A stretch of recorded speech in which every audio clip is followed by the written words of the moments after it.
Welcome to the Nonprofit Mastermind Podcast. I'm Richie-Babbage. I've been in the social impact game for 25 years as a social justice lawyer turned two-time nonprofit founder and leader turned growth strategist and coach for leaders around the country. I grew my nonprofit from me and an intern in a tiny closet to a high-impact seven-figure organization.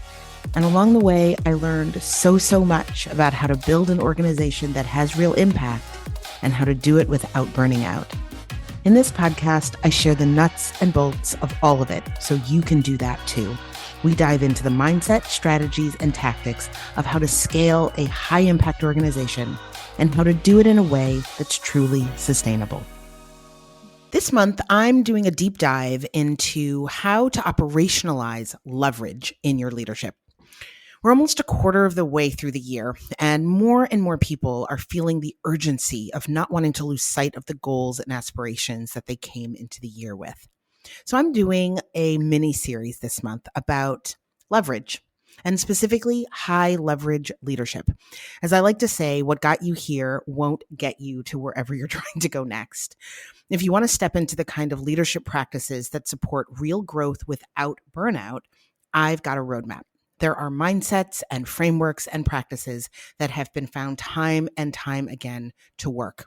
And by work, I mean to help leaders spend as much time engaged in high leverage activities as possible. So this week, I'm talking about how to schedule for leverage. What should your calendar look like? Specifically, I'm going to talk about 3 approaches to scheduling that high leverage leaders use to get out of the weeds and to find time for visioning, planning, and other high leverage activities. I invite you to think about how you can apply these in your own scheduling and in your own leadership, either in practice today or aspirationally as a benchmark for where you want to get to. Now, I go deeper into this whole idea of leverage in a few of my other podcasts, and I've pulled them together into a curated sort of mini playlist for you. You can get that at richie-babbage.com/leverage playlist. I also include an entire step-by-step guide for how to do everything I'm talking about in this episode inside my new strategy bundle released this month, March. It's the Leveraged Leadership Strategy Bundle. It includes how to plan your own CEO day, like a visioning or planning staff retreat, except just for you.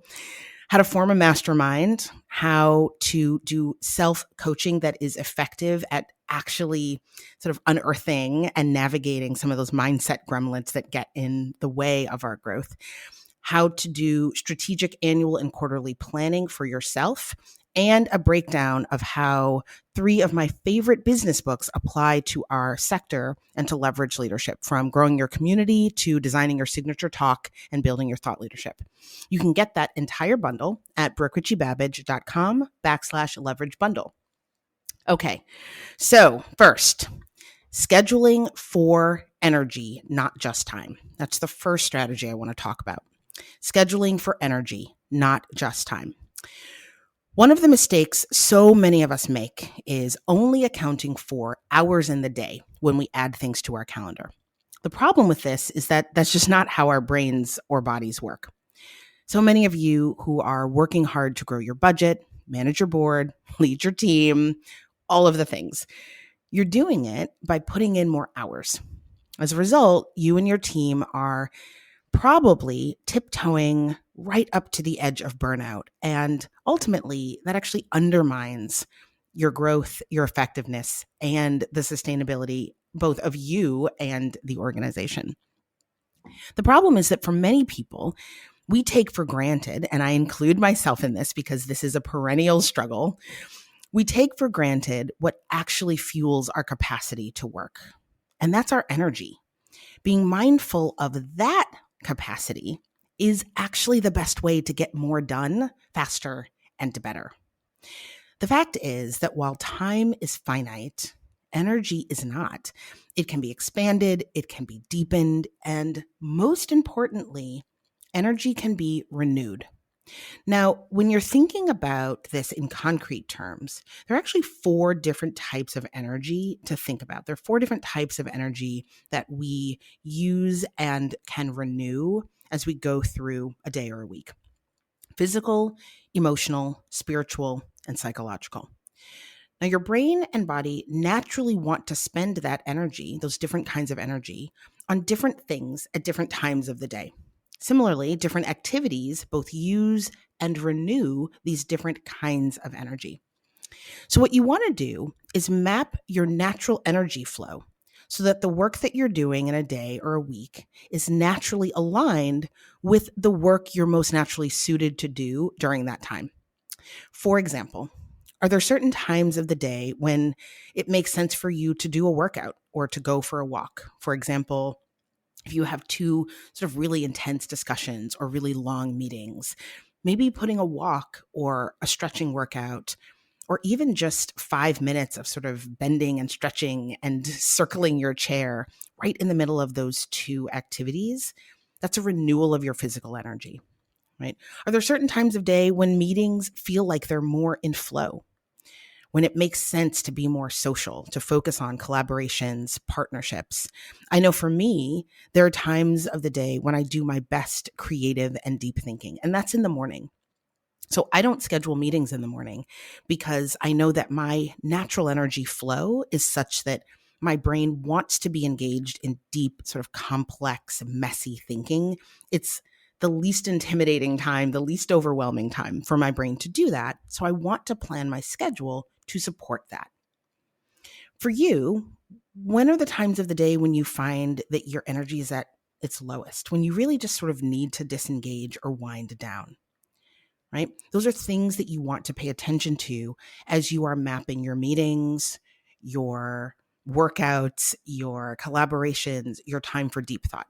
What's the natural energy flow that your body wants to be in?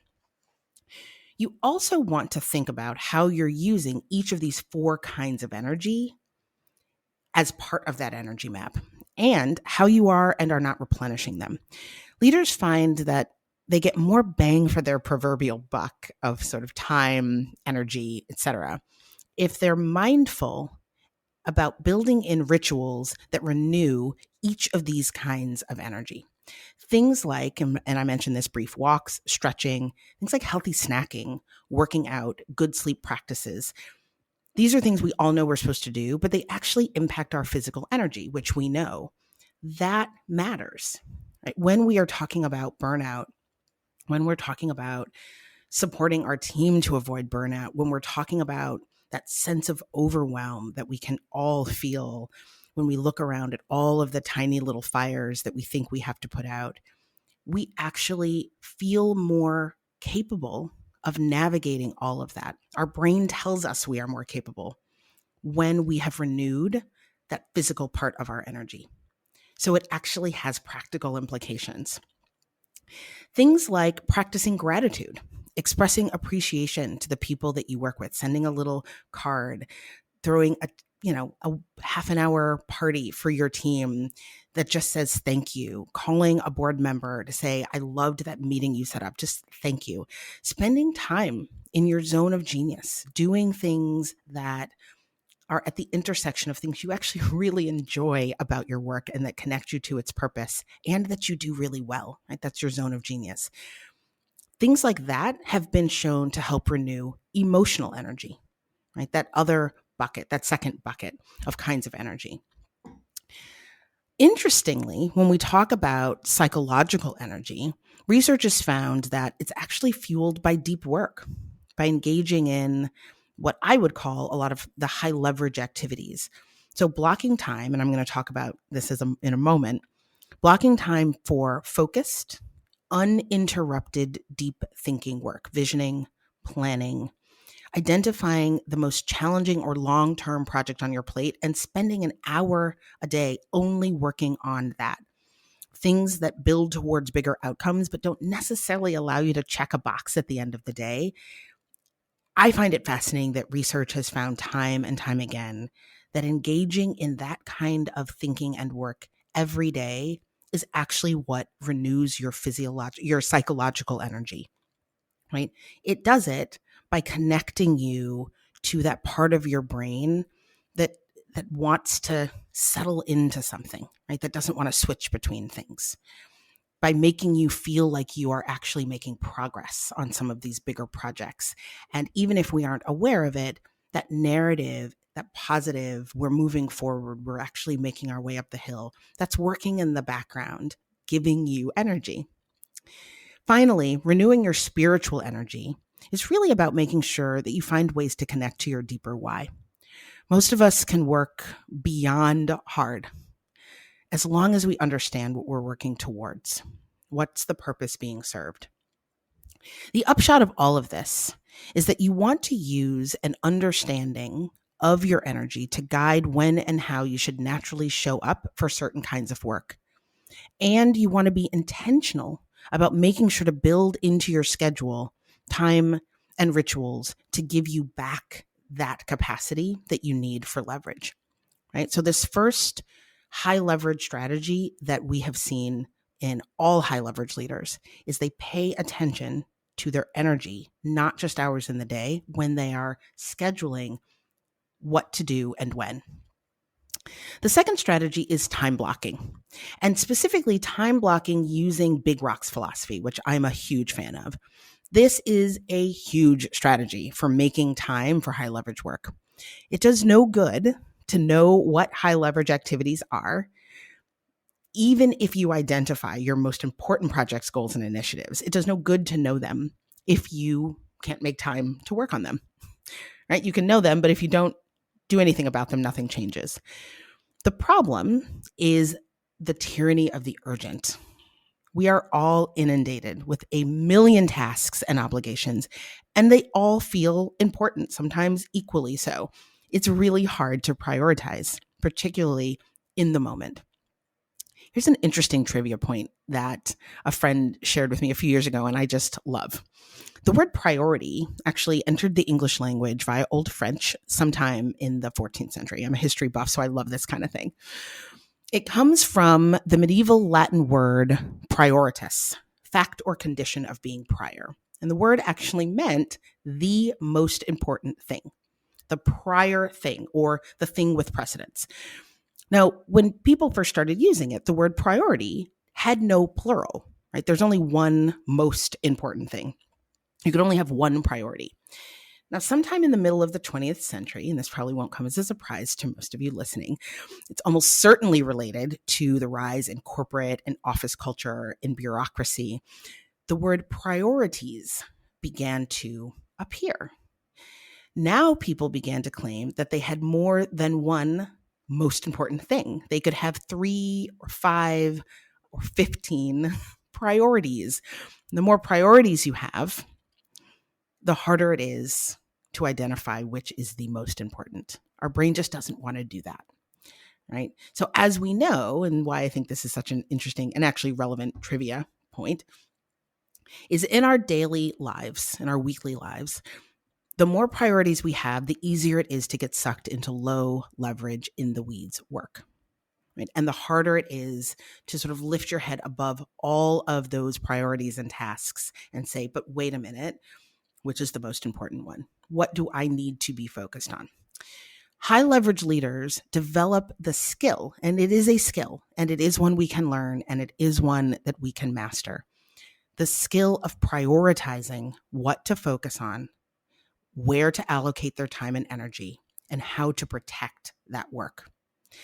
This is why the Big Rocks approach to planning is so effective and why I've always really liked it. Stephen Covey actually popularized this idea of Big Rocks in a book that I read decades ago, 7 Habits of Highly Effective People. It's a really interesting book, and he sort of just walks through sort of what I'm doing here. Big Rocks are your mission critical, high leverage objectives. They are the things that you absolutely must move forward and accomplish. They are the most important thing, the priority. They are not items on a messy, sprawling to-do list. They're like your organizational boulders. They're big and they're immovable. They are must-dos. Now, you want to use your Big Rock list, right? Your identification of the big rocks in your work as a guide for where you should be focusing the majority of your effort and energy in any given week. The next idea in the Big Rocks sort of framework are your pebbles. These are things that are also important, but they're not essential. right? They are important, but they're not urgent. They're not sort of these organizational boulders. They can shift and they can be moved around to fit around the rocks, right? Rocks go first and you do not move them. You protect them at all costs. The pebbles, important, must be in your calendar, but they fit around the rocks.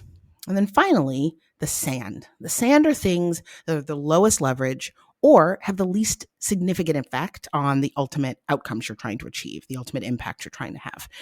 Now, the problem for most of us is that the sand and the pebbles are everywhere, and we let them fill up our calendar, and they squeeze out time for high leverage, important work.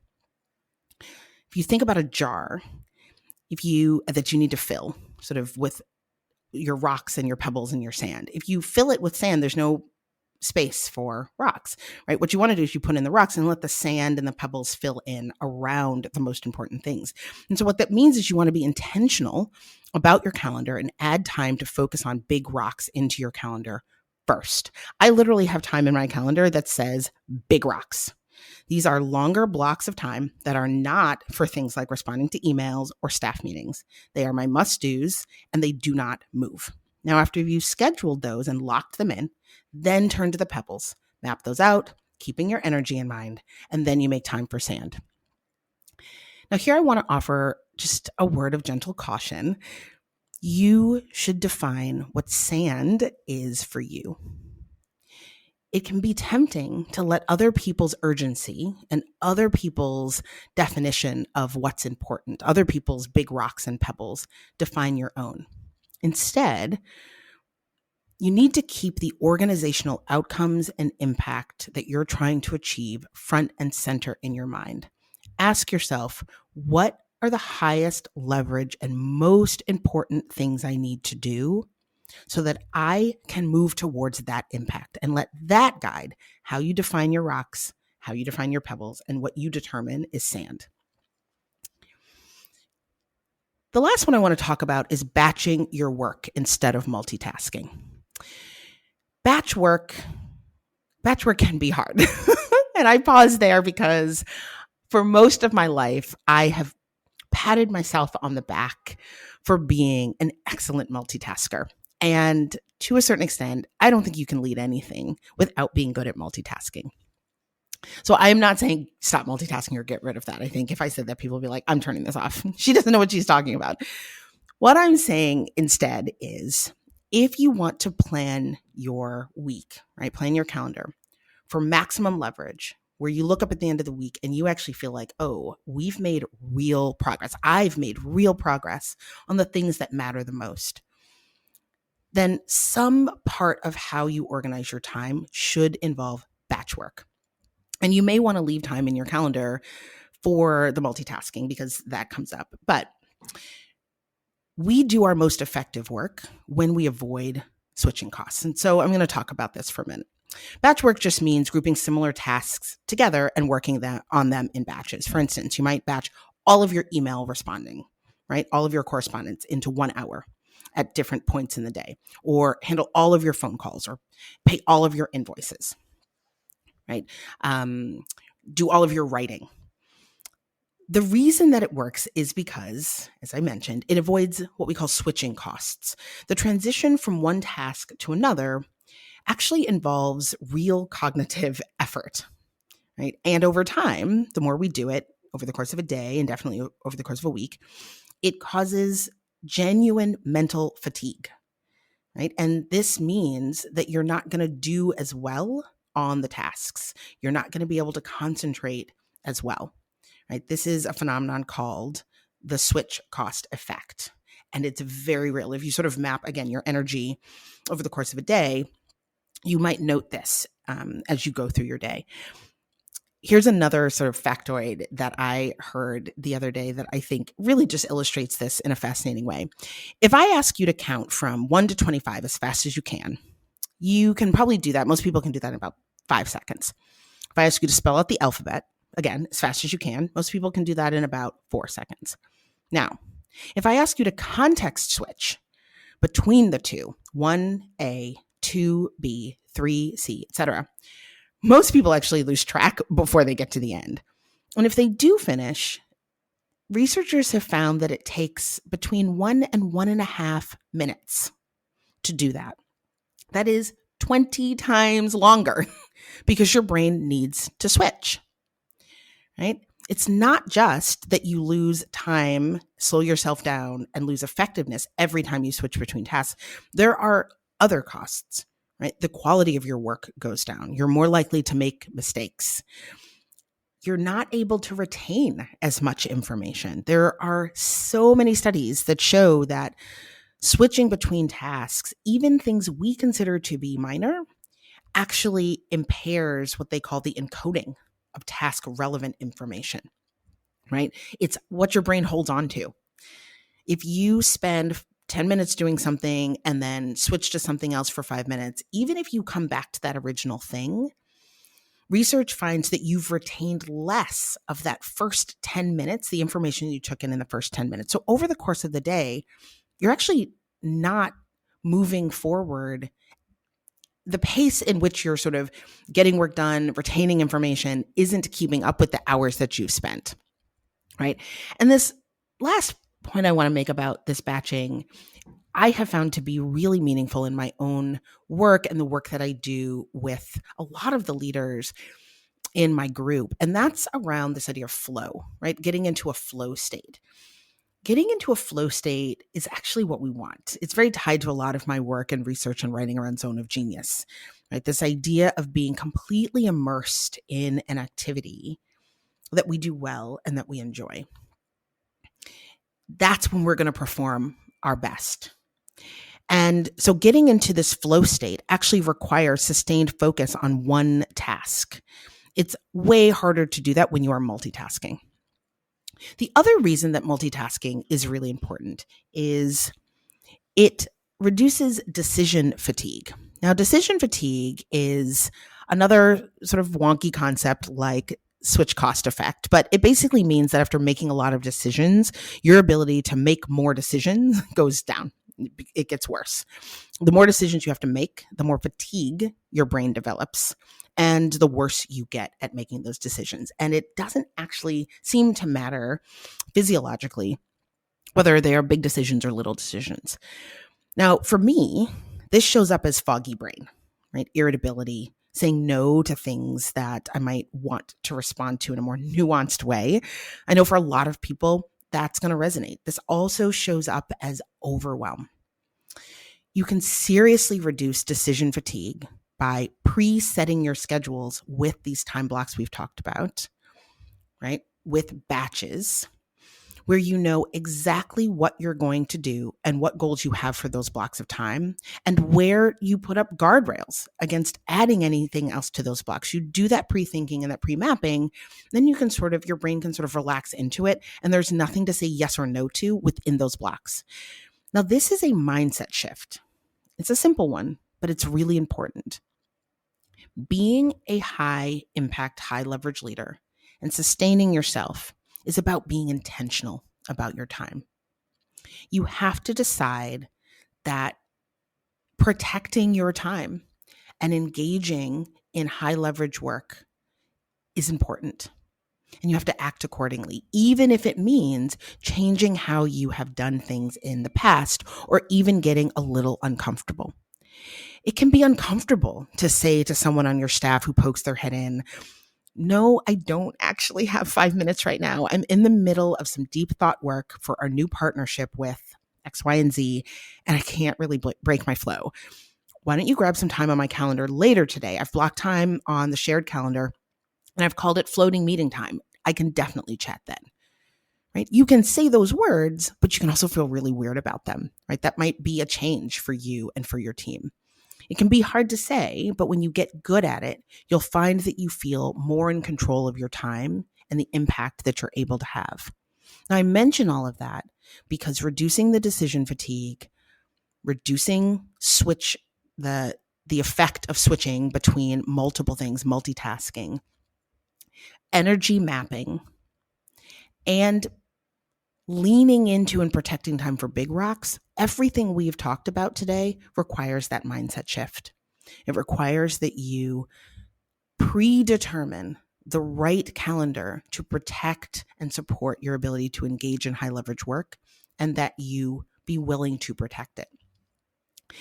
So just to recap, we talked about 3 strategies that high leverage leaders, we've found that they use these strategies to support their ability to sit in high leverage work and to engage in high leverage work. First, scheduling for energy, not just time. Second, using time blocks specifically organized around big rocks. And third, time batching, right? Batching your work instead of multitasking, or task batching instead of multitasking. You can get the play-by-play for all of this in the Leverage Leadership Strategy Bundle at Richie-Babbage.com/leverage bundle. And I also encourage you to do a deeper dive into this whole concept of leverage by listening to the curated playlist that I've developed at Richie-Babbage.com/leverage playlist. That's it for this week, and I will see you back here next week, where we will be talking about another set of frameworks that high leverage leaders use to get more return on their investment of energy. Have a great week. Thanks so much for joining me this week. If you enjoy this podcast, I would love for you to leave a rating and a review. I read every single one, and they really do matter. I also share extra tidbits and resources building on what we talk about here in my newsletter, Leadership Forward 321. You can sign up by texting the word impact to 66866. And finally, definitely check out the links and resources that I mentioned in this episode at Richie-Babbage.com/podcast. See you next week.